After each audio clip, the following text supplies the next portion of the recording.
पत्नी सुनीता, बेटा अनिल और बेटी आरती के साथ अशोक कुमार जी बड़ी खुशी खुशी से जिंदगी बिता रहे थे।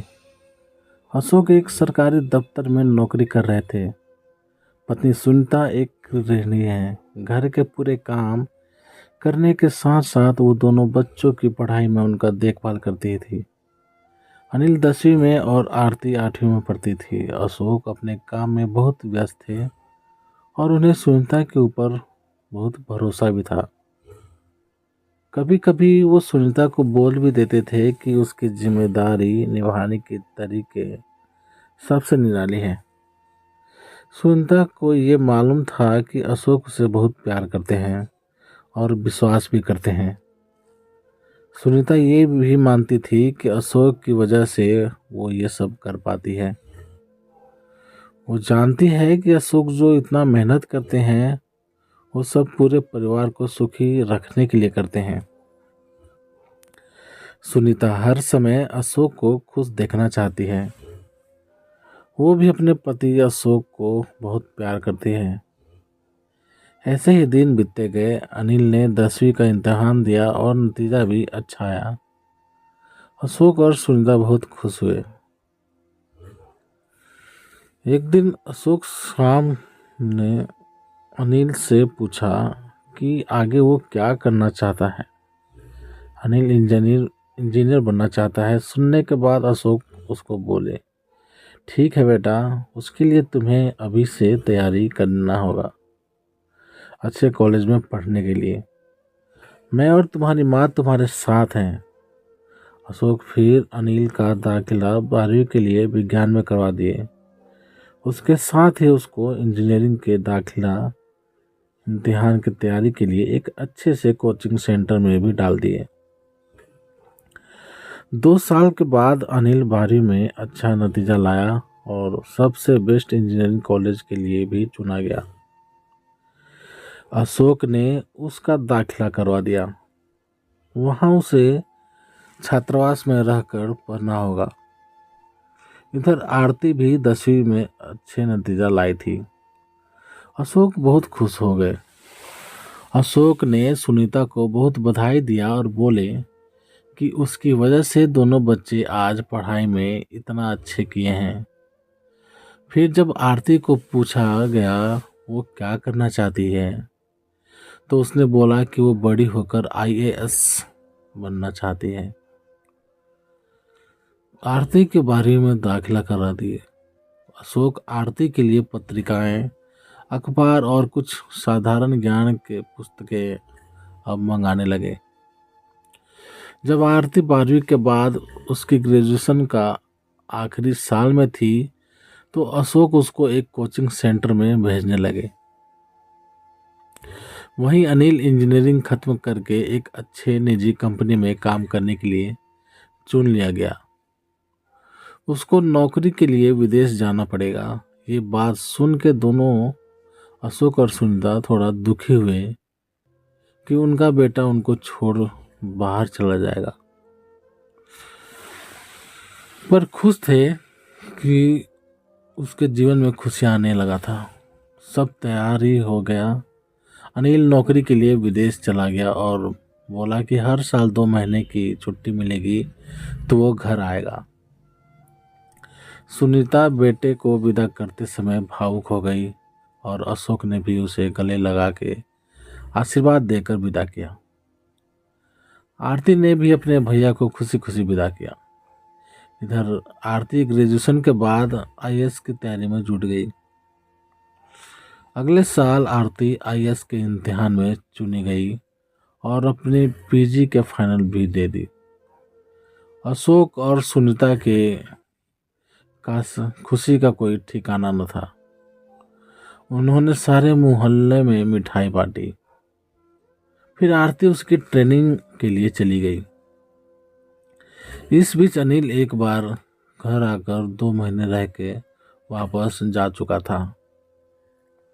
तब अशोक और सुनीता उसे उसके शादी के बारे में पूछे थे तो उसने बोला कि कुछ साल इंतजार करें।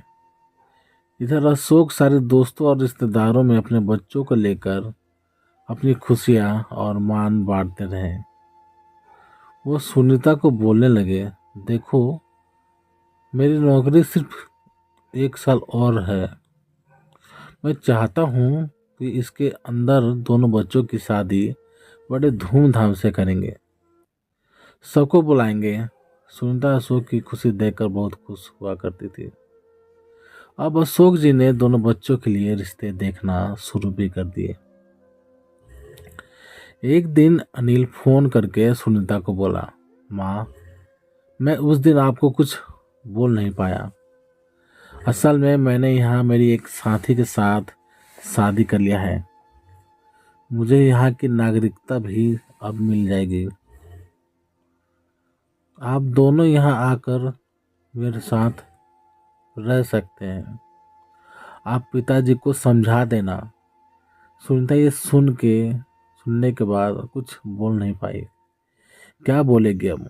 अनिल शादी कर चुका है और वहाँ पूरा बसने की तैयारी में है।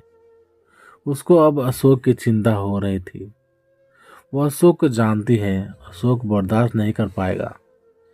कितने खुशी से वो बच्चों की शादी की तैयारी में लगे हुए हैं और अपनी देश छोड़ विदेश में बस जाने की बात सुनकर वो बिल्कुल ही टूट जाएंगे।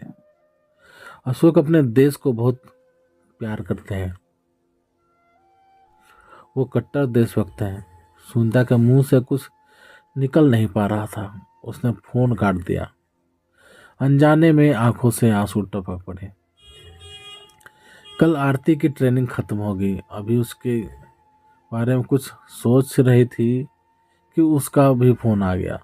आरती बोली, माँ मेरा ट्रेनिंग कल खत्म हो जाएगा और मैं यहाँ दिल्ली में नौकरी में लग जाऊंगी।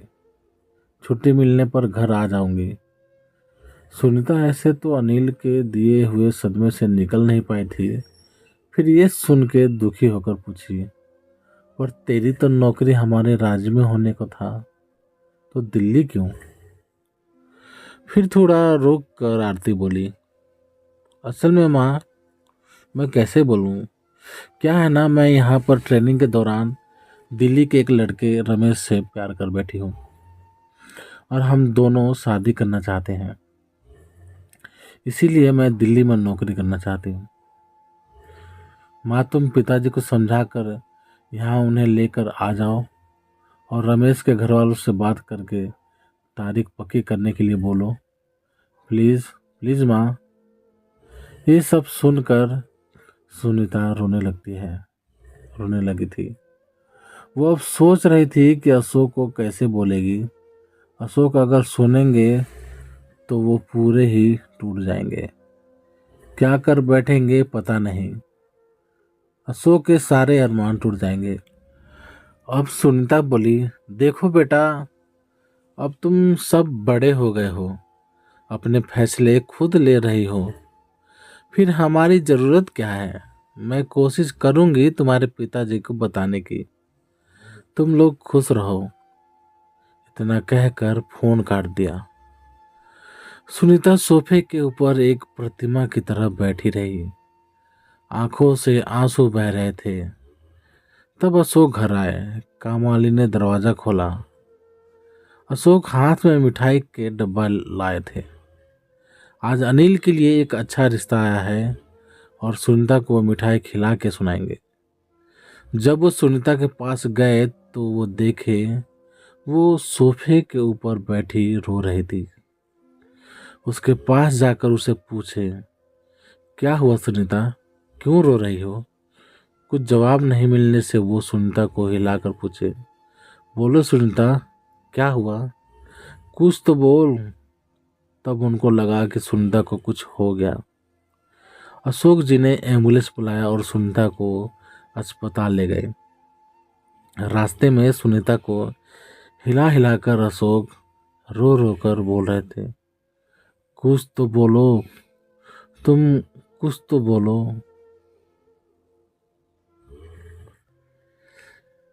तो प्यारे दोस्तों, आप सभी को ये कहानी कैसी लगी प्लीज़ कमेंट करके हमें ज़रूर बताएं। यदि ये कहानी आप सभी को अच्छी लगी हो तो लाइक करें, शेयर करें और चैनल पर नए हो तो चैनल को सब्सक्राइब भी ज़रूर करें। चलिए दोस्तों, मिलते हैं आप सभी से एक और नई कहानी के साथ। तब तक के लिए जय हिंद, वंदे मातरम।